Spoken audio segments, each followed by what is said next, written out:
before I forget, I almost did. I didn't. I just almost forgot to put it in the video.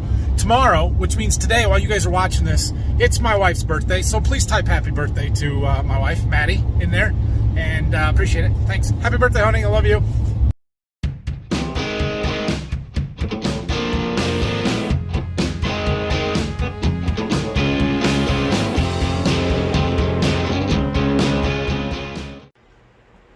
Good morning. Welcome back. Hope you guys had a good weekend and caught my live stream there on Saturday. We had a little snow over the weekend. An actual snowstorm. We didn't end up quite as much as they said we were going to. We didn't get 5 or 6 inches, but I don't know, 2 or 3, and it was really windy, so it drifted quite a bit. So Dad's actually out scraping the driveways, using the backhoe for that. He must have had it sitting in here over the weekend because, well, there's oil dry all over the floor, so I'm sure that's from the backhoe. Anyway, a few things we need to do today. We've got to get some tires ordered for the tractor. We need them rear tires, 480 ADR50s, but we're also going to get tires for the wing wheels on that 1790. Now, we need to talk about this a little bit. I received probably in the neighborhood of 25 comments telling me to put tire eject in those tires, and it'll seal them up, including getting called out in one of One Lonely Farmer's videos because he saw it and watched it, and I get it. That stuff is probably very good. Here's the thing. I was on the fence about replacing those tires before I even knew they were bad because the tires that I want to put on it are so much better. And I can explain that. So that planter is heavy. It's very heavy. I've talked to you guys about that. And these stock tires, you see how this profile is rounded here? It's not square, it's not flat, and it's not a very wide tire. And so what I want to do is get some Firestone radial implement tires. They're very flat across the top, and they're a much wider tire. And what that does is give me a bigger footprint, more surface area of tire on the ground, and I can run them at lower tire pressures, which kind of reduces the compaction caused by the implement tires. So I was going to put them on just because they're a better tire. Once I found out that these ones are full of pinholes everywhere, it made that an easy call. So I'm still going to do that. Here's the thing though, I will keep these tires. We'll put them on a wagon or some other sort of implement, and I'll get some of this tire eject to throw it in there and seal them up, and so that they will work for that application. But I said something to Phil about it this morning, and I asked if he wanted to try and just use some sealant on those tires to make them last, and he said, I don't really want to trust it. What if we're 10 miles away and I have a flat tire? I said, well, I've heard very good things about it and that it has great reviews, but I fully understand where he's coming from there. So that's the plan that we're going to go with. I know it might seem like unnecessarily spending money to some people. Fine. We're talking about $1,000 in tires that are going to do a better job. They're going to spread the weight. They're going to keep it from cutting in on the ends when you lift the planter out of the ground. It should help. This isn't the end of the world. It's not that big of a deal. So that's the approach we're going to take. Also today, we're going to wire up a plug over here. I think we're going to put it right behind where these ladders are for this press, which means we've got to go up over the top about where the other conduit is, come over there around my speaker and down into this breaker panel. And we already just happen to have a cutout where we can slap a breaker in there and attach our wires. So this shouldn't be too terribly hard of a project, but will take a little bit of doing. So I asked Dad if he was going to go and cut trees and stuff today. He said no, he is not, because he's doing the driveways and the snow and everything else. So maybe later this week we'll be going to the fence row or the woods with him and watch him cut down some trees. I talked about that in my live stream the other day. That's something that he's like, hey, you want to come make a video with me cutting down some trees? Sure, we can do that. So that's the plan here for today and kind of this week, and we'll keep working on stuff. By the middle or the end of the week, we'll have the corn planter in here. All right, I took the cover off of our electrical panel here, and I very carefully got our box connector put in, so we're ready to start running conduit. This box is still hot. Yes, I know You are supposed to shut the power off before you start working in it.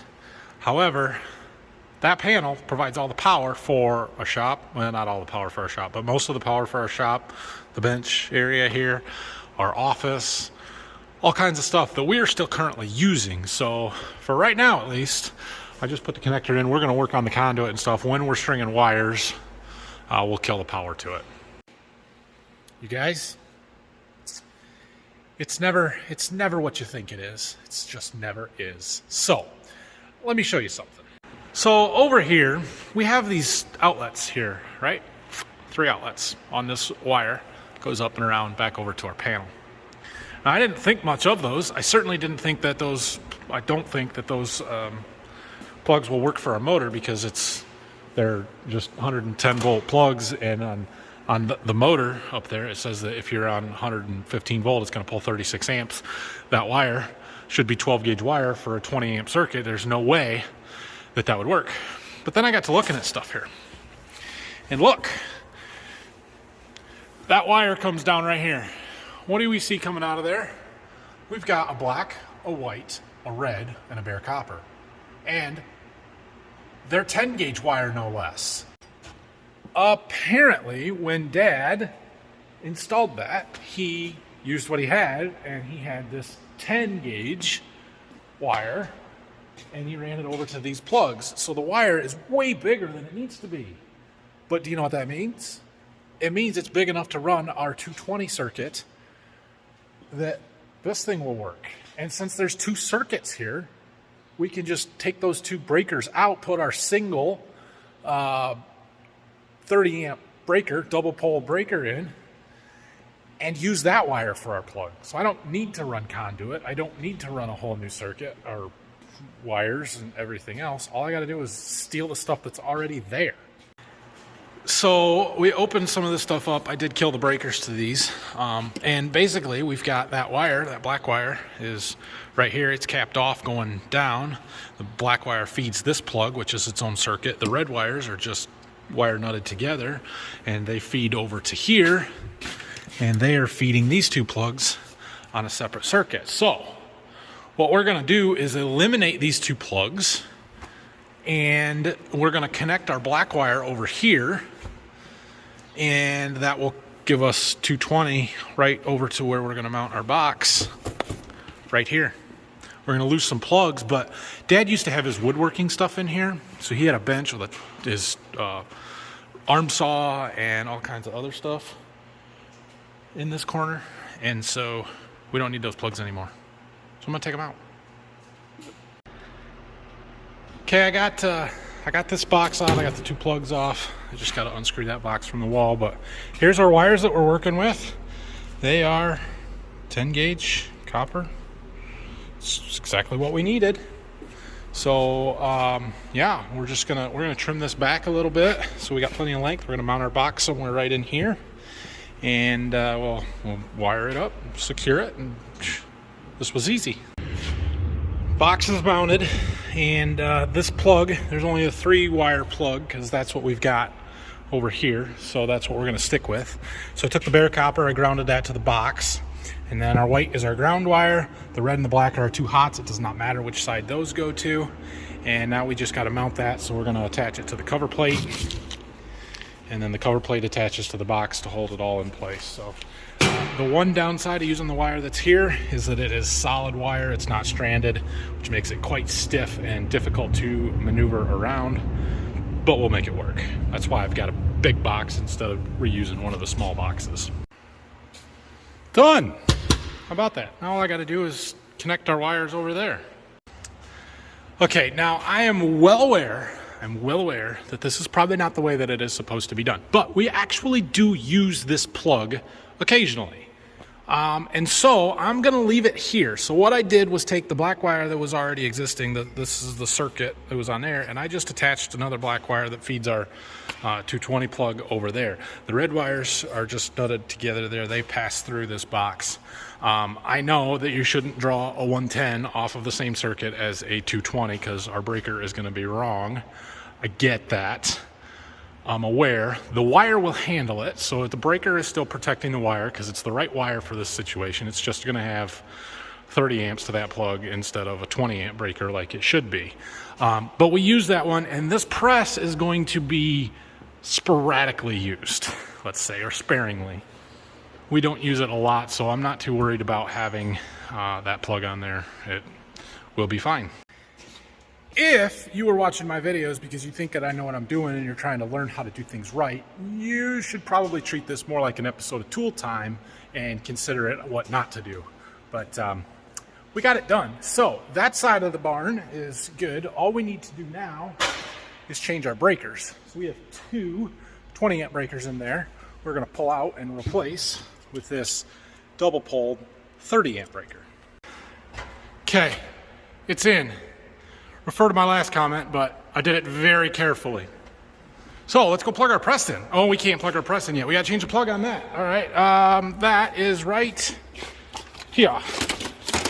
So we need to put this end on our cord because I did not buy a plug that matches the one that was already on there, because the one that's on there, again, it's not right. So we're going to put what is right on and make sure that we're not cobbling stuff up. Right, make sure we're not cobbling stuff up. But we're going to do it right as much as possible. I believe we're ready to test it out.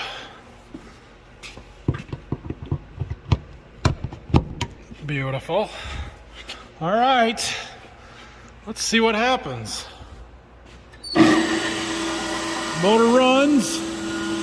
We've even got a little light. Oh, it's beautiful. Look at that.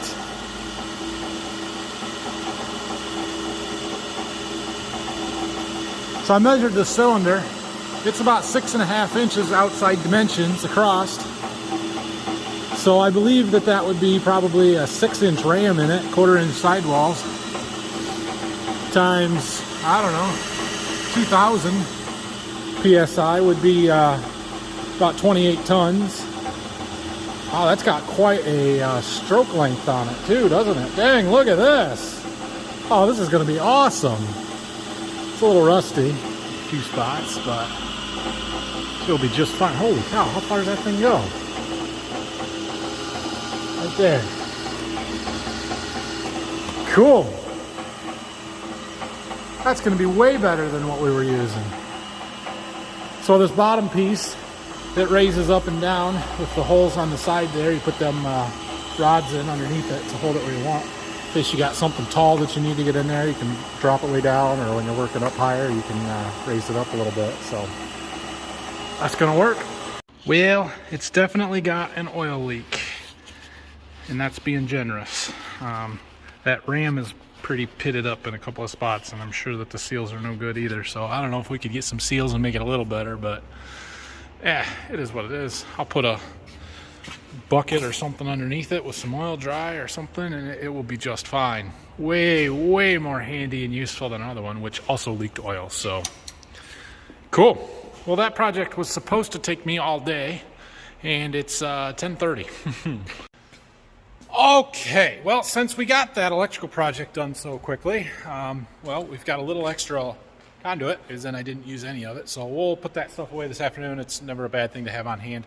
Dad brought the old black truck, this is Phil's old truck, into the shop here because, well, the tailgate quit working on us last week. So we're going to try and fix that. I think one of the, I don't know if you guys can see in there, but I think one of the lines, the rods fell off of the handle part in there, so we're going to see if we can fix that. Also says it's due for an oil change, so I'm going to go ahead and get oil and a filter for it so that we can get the oil changed on it. Probably be the last time in 3 or 4 years before it'll have enough miles to need another oil change, because we just won't use it that much. But anyway, so I got a couple of other errands to run, stuff to drop off, and we'll be back after lunch. I did get tires ordered too, so that's good. Oh, and we got this stuff to do. We're going to work on that this afternoon, put our MIG welder back together. Well, once again, I was 5 minutes into my trip when I got a phone call from a truck driver who's bringing me seed today. I had no idea it was coming. So, he said he was going to be here in an hour. That was 45 minutes ago. We got to go plow some snow out of my driveway. Fortunately, Phil's done with the backhoe. Our driveways are pretty well cleared. and backhoe's here and warm, so that's good. Well, it just kind of drifts in front of my barn here, so most of the main driveway, not so bad, but we got to push this stuff here out of the way.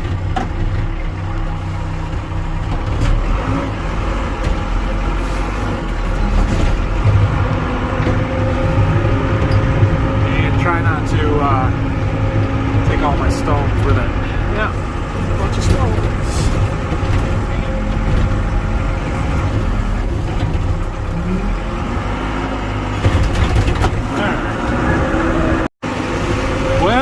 Truck's here. He had to wait a couple minutes for me to finish pushing stuff out, but he decided to go, which I'll take it to mean good enough. There was quite a bit of snow drifted in front of the barn here. Can't see the pile because it's white, but it is there. Hopefully he doesn't get stuck. I think we'll be okay. Well, we only had 4 boxes on that truck. Some of our early beans, these get grown in a different location than most of our other ones, so they come out of a different plant. But 2279s, and I don't plant a whole lot of them, so we only got 4 boxes. Now, as long as he can make it out the driveway, we're good here. Whew. All right, well, now what do we work on this afternoon? I put my conduit away that I didn't use, I think.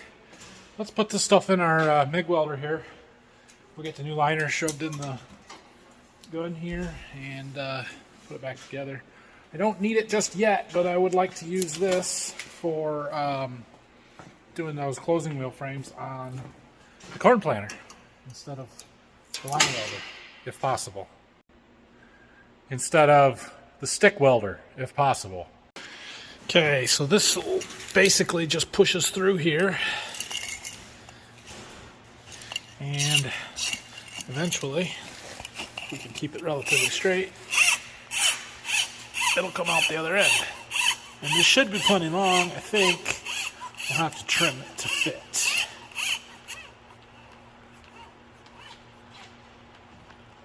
It's there. Won't go through. We might have to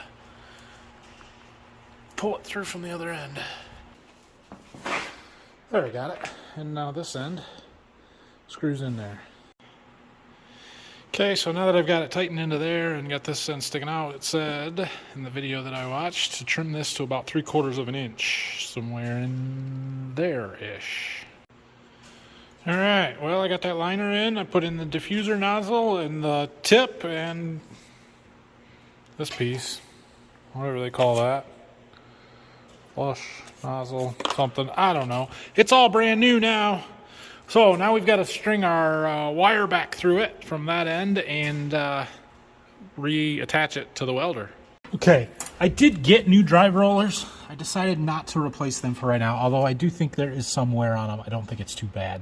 So we're going to see if it works any better here. Get her plugged in. We're just going to throw a piece of scrap up here on the table and see if we can run a bead on it any better than we could before. Well, the wire feeds through nice,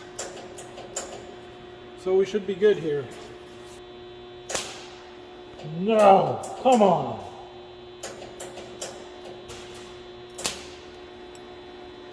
Maybe it is them drive rollers. It feeds just fine when I just pull the trigger, but as soon as I touch this,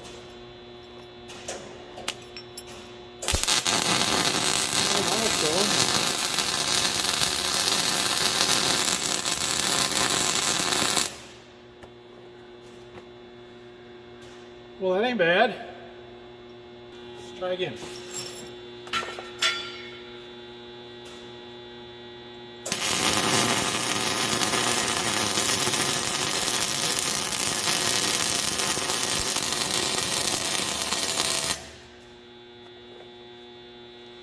Yeah, all right. I guess it's working. Just for fun.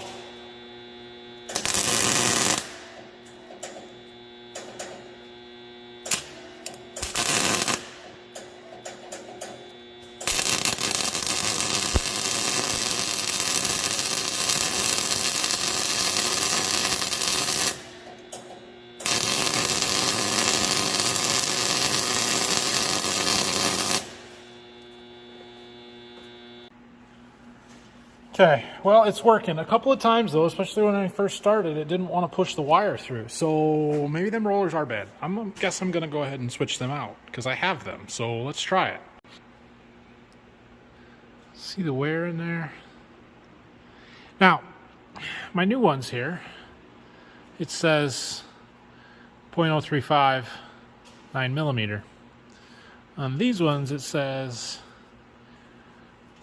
0.030 to 0.035. So it is entirely possible that one of those grooves is for one size of wire and one size is for another, and that it's installed wrong. I don't really know. I didn't do it, so who knows? But I wouldn't know how to tell which groove is for which size wire either way. These ones all look the same. I don't think there's a difference on my new ones, so we're going to put them on because we have them. Okay, I switched them. We're going to give it another shot here, see what happens.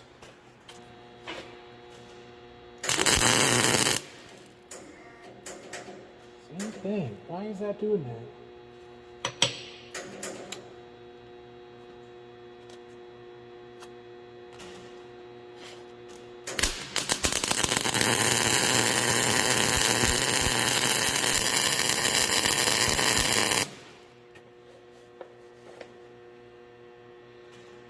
Well, it works better than it did. I don't know if it's perfect, but it's better. Okay, next project. Trying to fix this tailgate. We're going to start with those two bolts, but I think this cover's got to come off, and I don't know that it's attached there. We're going to find out. Okay, well, I don't think taking them two screws out did anything for me. But I did pop this cover off. Tried to be very careful and not break it. I did break one of the tabs off, but what are you going to do? And here's what we found. This is supposed to be through that hole. And I'm not sure what entirely is supposed to hold it in there. Somehow that green plastic clip, but I think that green plastic clip is broken.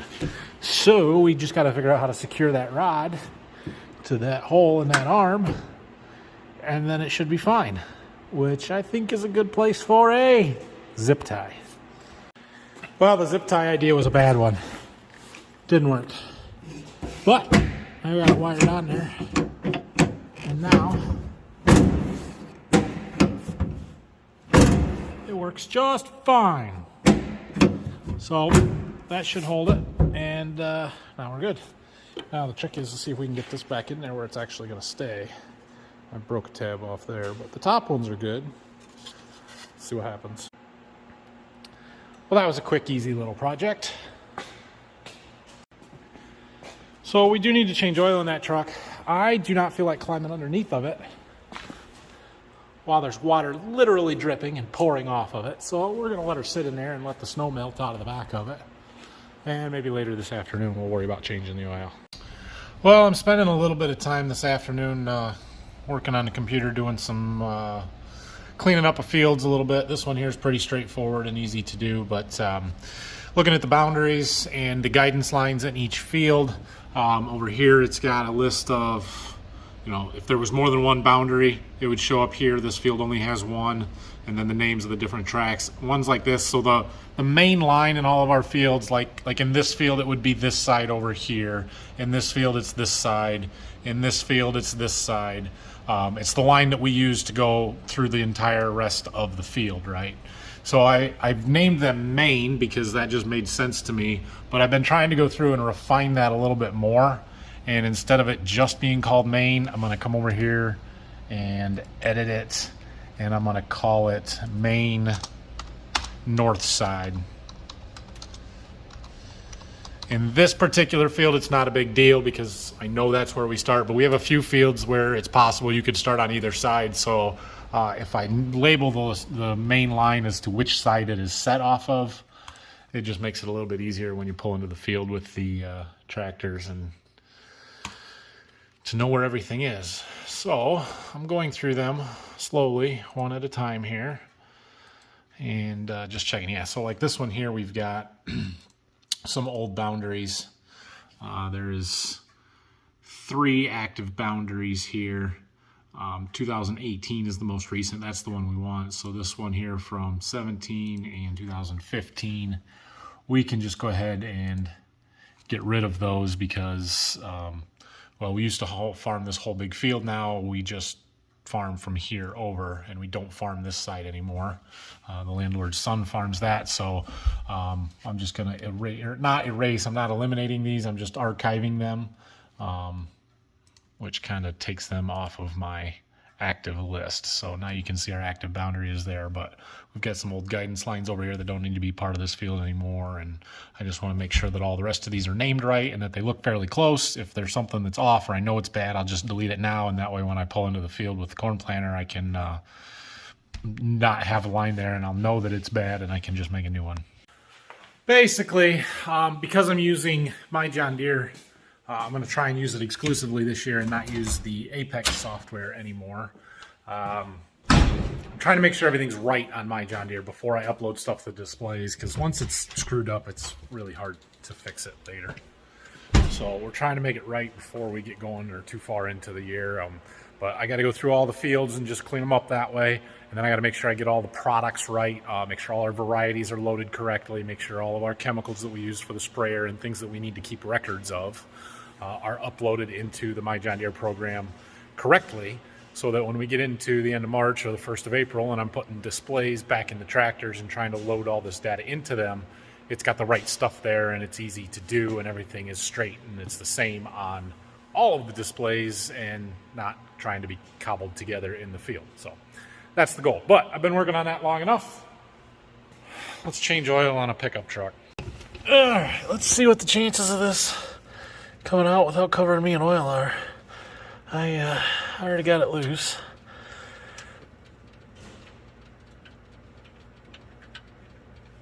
Oh yeah, that was easy.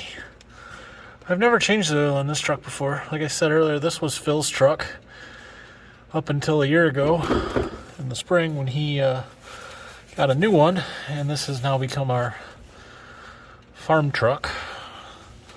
One of our farm trucks, I guess. So, it doesn't see a lot of use anymore.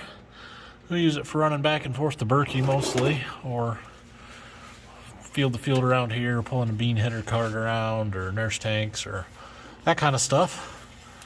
So, I guess it doesn't see a lot of miles. It won't require a lot of oil changes, but it was done in, I think, October of 19, and the computer said that it was time to change the oil, so we'll get it changed.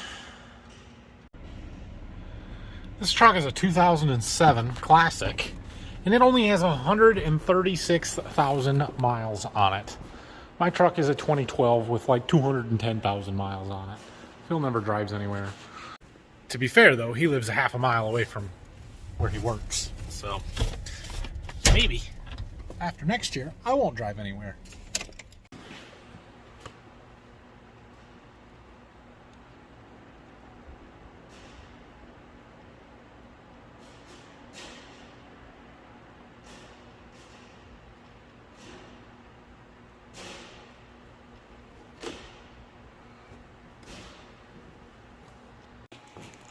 Okay, that truck is done.